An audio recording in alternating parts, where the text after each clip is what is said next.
السلام علیکم دوستو، اگر آپ کے منہ سے خون آتا ہے یا اس کے ساتھ ساتھ منہ سے بدبو کا آنا ہو، ٹھیک ہے، اس کے ساتھ ساتھ دانت کمزور ہونے شروع ہو گئے ہوں، کیڑا لگنا سٹارٹ ہو گیا ہو، تو اس کے لیے آج ہم اس کی وجوہات کے بارے میں بات کریں گے کہ یہ ہوتی کس وجہ سے ہیں اور ان کی علامات کیا کیا ہوتی ہیں اور ان کا علاج کیا ہوگا۔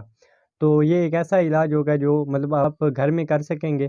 اس میں بہت زیادہ کوئی آپ کے پیسے خرچ نہیں ہوں گے، کوئی لمبا چوڑا پروسیجر آپ کو نہیں اختیار کرنا پڑے گا، بالکل آسانی کے ساتھ آپ اس کو کر سکیں گے۔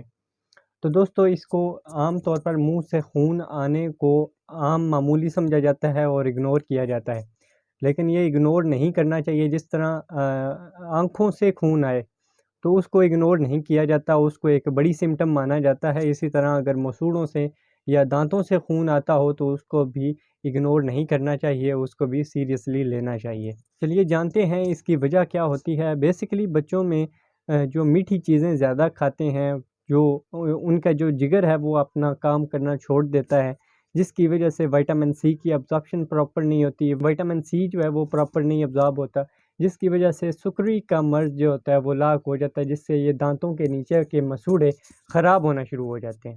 دوسری وجہ یہ ہے کہ اورل ہائیجین کا نہ رکھنا، یعنی مسواک نہ کرنا، ٹھیک ہے، جو بھی روٹی کا ٹکڑا، گوشت یا کوئی بھی چیز منہ کے اندر، دانتوں کے اندر پھنسی ہوئی ہو، وہ پھنسی کی پھنسی رہے اور وہاں پہ بدبو اور تعفن پیدا کرے، جس کا اثر مسوڑوں تک جائے اور مسوڑے خراب ہونا شروع ہو جائیں۔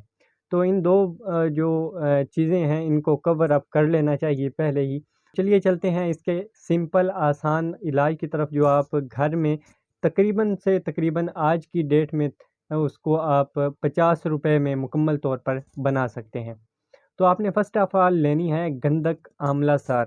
تو کچھ لوگ تو کہتے ہیں کہ گندک جو ہے وہ زہر ہوتا ہے۔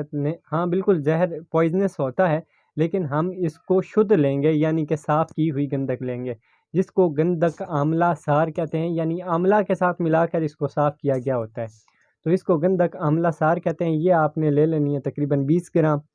اس کا کوئی نقصان نہیں ہے، کیونکہ یہ 3000 سال بیفور کرسٹ استعمال ہوتی آ رہی ہے، ٹھیک ہے، اس وقت سے استعمال ہوتی آ رہی ہے اور اب بھی استعمال ہو رہی ہے، تو اس کے لیے آپ کو پریشان ہونے کی ضرورت نہیں ہے، بالکل آپ آسانی کے ساتھ اس کو استعمال کر سکتے ہیں۔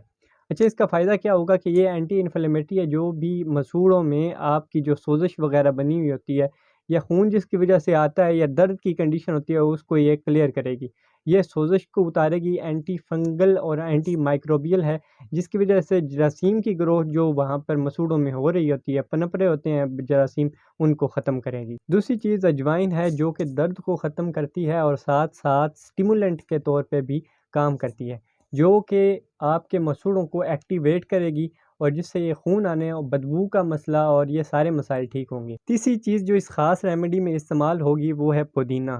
یہ آپ نے پودینہ گھر میں اگر ہو تو سکھا لیں، ٹھیک ہے، سائے میں اس کو خشک کر لیں، سائے میں خشک کر کے آپ اس کو پیس کر باریک کر لیں اور اس کو استعمال کر سکتے ہیں۔ اور اس کی پراپرٹی کیا ہوگی، اس میں دو پراپرٹی اس کی استعمال ہوں گی، ایک تو کولنگ ایفیکٹ اور دوسری انرجیسک۔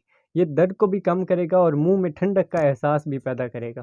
اس سے آپ بڑا مزیدار فیل ہوگا جب آپ اس کو استعمال کریں گے۔ تو یہ آپ نے 20 گرام جو ہے وہ، یہ 60 گرام آپ کا سفوف تیار ہو جائے گا۔ اس کو آپ نے ڈبیا میں محفوظ کر لینا ہے اور ہفتے میں صرف ایک دفعہ استعمال آپ نے کرنے ہیں۔ کچھ لوگ ایسے ہوتے ہیں جو اس کو پراپر استعمال نہیں کر پاتے، بھول جاتے ہیں اکثر استعمال کرنا، تو اس کے لیے ایک چھوٹی سی ٹپ ہے کہ آپ جب بھی جمعہ کے دن بات لیں، اس جگہ پہ آپ نے یہ اسپیشل سفوف کا ڈبیا جو ہے یہ رکھی ہوئی ہو اور وہاں پر آپ ہفتے میں ایک دفعہ جمعہ کے دن استعمال کر لیں۔ تو اس سے یہ ہوگا کہ آپ کی جو روٹین ہے وہ ختم نہیں ہوگی، آپ ایک روٹین کے ساتھ آپ اس کو استعمال کرتے رہیں گے اور انشاءاللہ تعالی آپ کو ایک دفعہ کے استعمال سے ہی اس کے بہتر رزلٹ جو ہیں وہ ملیں گے۔ انشاءاللہ تعالی آپ اس کو بہتر محسوس کریں گے۔ اور اگر آپ مزید دانتوں کو سفید وائٹ کرنے کے اوپر ویڈیو دیکھنا چاہیں تو اس ویڈیو پر کلک کریں۔